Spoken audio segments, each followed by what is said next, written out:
I was just cold emailing people, potentially co-founders that I could make, because I knew at this time I'm not a tech guy, so I was looking for a tech guy to build a SaaS, and it was very tough to find technical guys, good technical guys. Do you want to make a quick win and sell it? Do you want to build a multi-billionaire company and stay in the company for 10 years? After years of trial and errors, countless mistakes and near failures, I finally found the perfect co-founder for my multi-million-dollar software companies. In this video, I will share the brutal truth about what it takes to find the right partner in business. Spoiler, it's not what you think. What I'm about to share with you comes from real experience and success. So here are the 3 things you will get in this video. First, I will explain you the step-by-step process I use to find my co-founder. Second, I will give you from my 10 years of experience of entrepreneurship the biggest mistakes to avoid when searching for a co-founder. And finally, I will tell you how to ensure you and your co-founder are perfectly aligned in your vision and your goals. I wanted to take the opportunity to do the video with my co-founder Tsifei himself, because I thought it was just more authentic to tell you the honest stories that we get. You run previous companies before,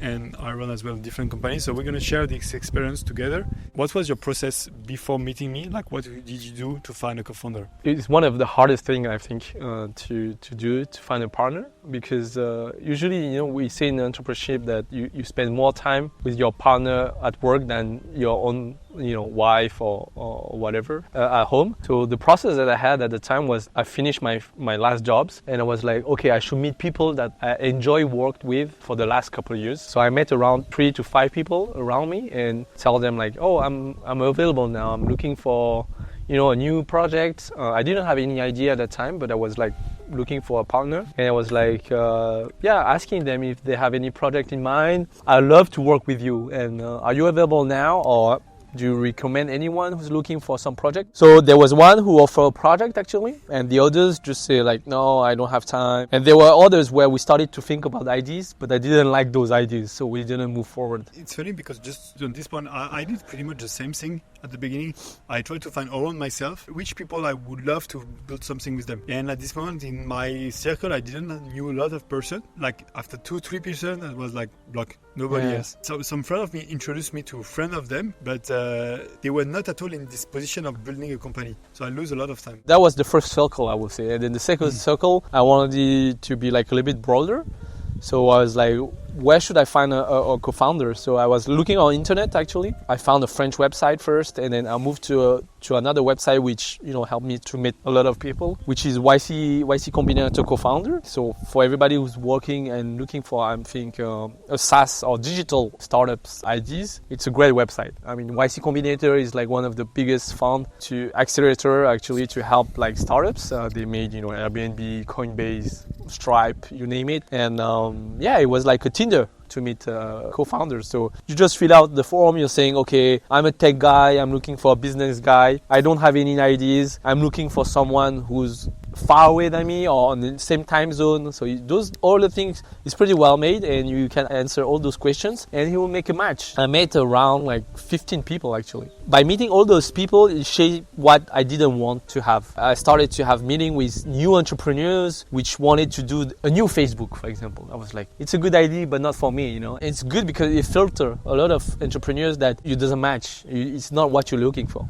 At the end, I met you, yeah. That's crazy, because what you say, like each meeting that you made help you find and build your vision of what kind of people you are looking for. And I had the same thing, but at the beginning, I didn't use this website like YC, co-founder match, etc. I was just cold emailing people, potentially co-founders that I could make, because I knew at this time I'm not a tech guy, so I was looking for a tech guy to build a SaaS, and it was very tough to find technical guys, good technical guys. And I talked with around I would say 25%. Wow. And to be honest, 3% I found kind of a connection. The other one was totally out of the box, they were not into entrepreneurship at all. And the 3 people I met them in Paris, we didn't have a match at all. Well, I think just to share this is obviously it's a hard work. So it's not something easy. It's not like you just click on LinkedIn and you got a guy. It doesn't work like this. You have to put effort on it. And for you, effort is matching as much. Meeting people. Discovering, meeting and people. Going fast. When you know it's not the right one. Yeah. Move. Basically, that's how we found each other on YC Co-founder, because at the end, my LinkedIn says things didn't work. So I went on the YC Co-founder matcher,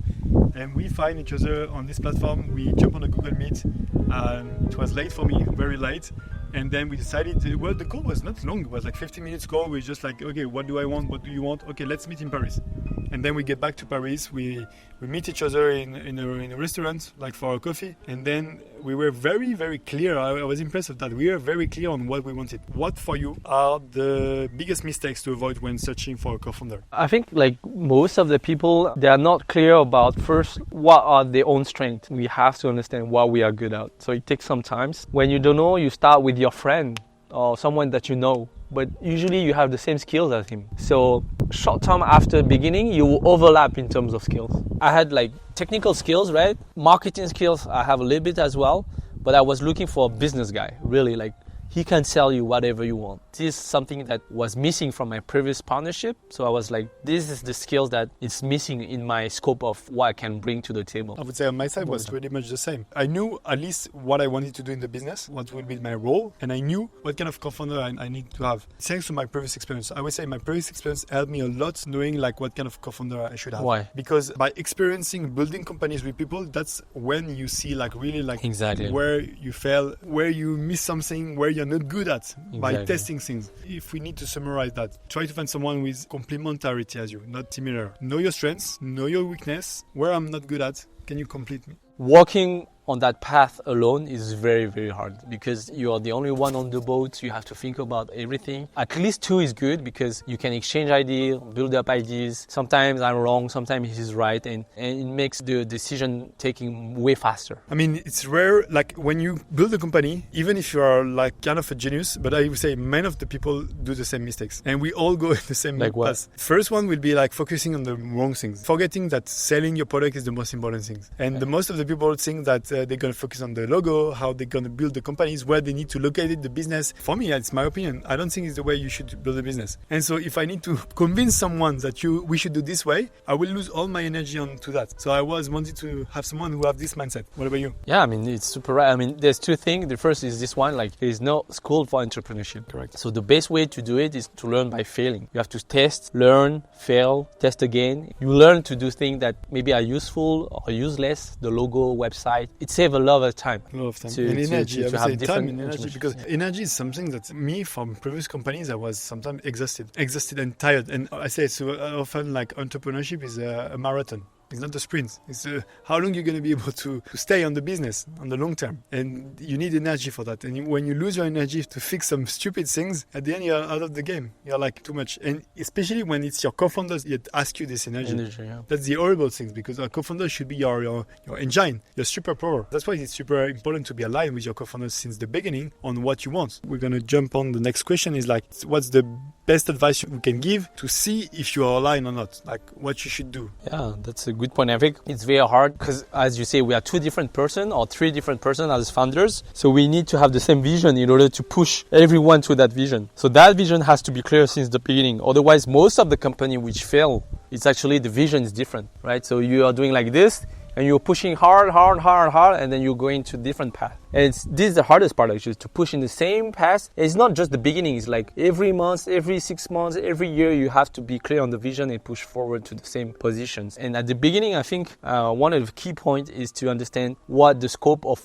what you think about entrepreneurship, what you want to do. I think we will share maybe the template of the questions, so which has made by the American Investment Fund, where they gather like 100 questions that you have to ask yourself about a partnership. Like, what are you looking for? What type of business you want? Do you want to make a quick win and sell it? You want to build a multi-billionaire company and stay in the company for 10 years? They will make you to ask yourself and your partner the good question. And it's actually what we did. And this was thanks to YC Combinators guys, where we met, and I had to fill out that those 100 questions. It takes time, but you go deep into why are you creating a company, the good reasons, where you guys want to go and so on. And I fill out those, and I don't know if you remember, but you fill out those as well. And then we met and we exchanged on that. So it makes the vision of what we want to do much clearer. Yeah, I think making those questions, even if you don't have a co-founder yet, it's true. It's good for yourself. It's good to know like what do you want. At the beginning we say like know where you are good at. Know what is your strengths and your weakness. That's one thing. Then you need to know, what do you want now? What kind of business do you want to build? What is your vision of your life? What do you do with $1 million? Are you spending everything, or are you investing? It's a good question. I will give an example as well. Within the question is like, how much can you stay without paying yourself? Exactly. And this is a hard question because usually we never talk about it, and when money comes to the table, it's always a subject. And this makes very clear how many months can you survive without paying, and when you start to be paid, how much do you need? Because sometimes people think like entrepreneurship, you'll be rich overnight. Like, oh, I'll be paid like 100,000 in 6 months. But it doesn't work like this. I would tell you for sure now is that most of the startups and entrepreneurs, they don't make money, unfortunately. So it's a long path. It's very hard. Those rules makes the game clear in our head. And yeah, those are very good questions. I will send the templates because I think it's very valuable content to find a partner and to understand better yourself. Yeah. Just to explain you regarding what happens for Tsifei and I when we met. So if we summarize, first of all, we met a lot of people. We knew better what we wanted. Then we went on a platform that helped us meet each other. It was clear on what we wanted, and we feel that. So the connection was fast. We have a good connection. We understand each other. So I think like one of the first thing was, okay, I think we have a match. So we feel like we are on the same path on some stuff. But I think in entrepreneurship, the best way is to do it. As we say at the beginning, was like, let's do it. Let's do a project together. It doesn't have to be like very big. Let's do a 2-week project or a month project, and let's see how we can work together. And yeah, let's do something, right? So what's next now? What are we tackling? What's the problem that we try to resolve? And I think that's the second part, which is very hard as well, to find the problem that we want to solve. Why I'm explaining that is like most of the time people just saying like, oh, I want to create a new Facebook. But why are you doing this? What are the problems that you're solving? I'll give you an example. Yesterday we talked about this, but for example, everybody is suffering from mosquitoes. It's painful. We're on holidays and there are mosquitoes everywhere all the time in all the countries, but still there's no real solution for that. It's painful. I will want to pay $100, $200 for someone who finds a solution for mosquitoes. So this is a must-have, for example. And actually, it was a brainstorming. We exchanged with ideas, and then you came out with the ideas actually because you had that pain, yeah? Yeah.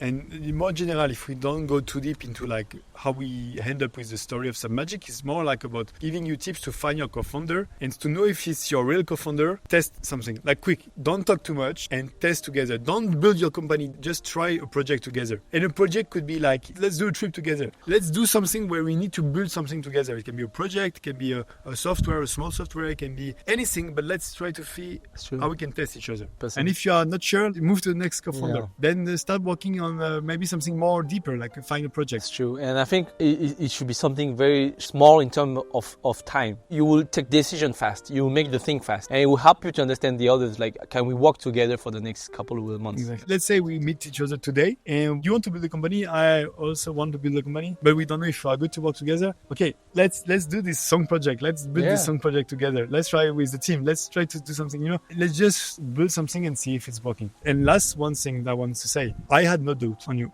when I met you. I had zero doubts. In my head, I never had the question about like, can I trust this guy, or like, am I stressed about something? I have no question about that. Me was a little bit different. No, I'm kidding.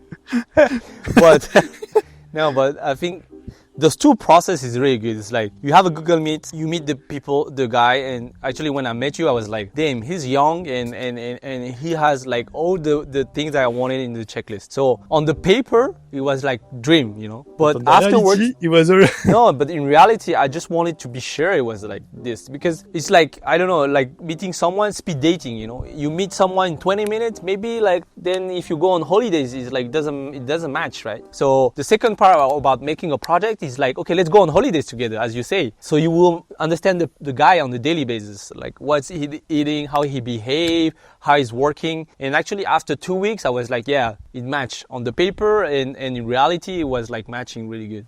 Yeah, and we had this exercise, let's just finish on that. We had this exercise where we say, okay, I want to know if you are good in software. Exactly. This is what I wanted to know on my side. And he wanted to know if I was good in business. Exactly. So we say, okay, you know what? Let's build quick things. I want to see if you can build it fast. And he wanted to see if I will be able to find business quickly. Exactly. Find solution. And that's what we did. And we have the 1 month project. Like we say, okay, 1 month, we need to have this answer. Let's go. That's it. And I think the process was amazing. It was like 1 month project, 2 weeks we build the product, and in 2 weeks you have to find a customer. It's simple as that. No matter what product, it can be working like this. You're opening a restaurant, create your plate in 2 weeks, and the second one has to sell that in 2 weeks. Find customer. That's it. Simple. Depends on the task of each other, but try to separate the task, make it simple on a very simple project, and so you can get the answer as soon as possible. On my side, if I need to do it together, we'll do exactly the same way. Yeah. Thank you very much. Thank you. That's cool. And I hope you guys enjoyed the video. I hope you guys will take those learnings for your next company, maybe for your actual companies, or maybe you will share these ideas with people who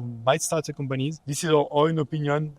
Maybe you can have some different aspects or different point of view, but that works for us, and that helps us to build this multi-million-dollar software companies that we have today called Submagic, where we have more than 1.3 million users after 12 months, and I think I'm proud of this partnership. So it's not only like advice, it's like proof that that advice works as well. Have a good day, and see you soon.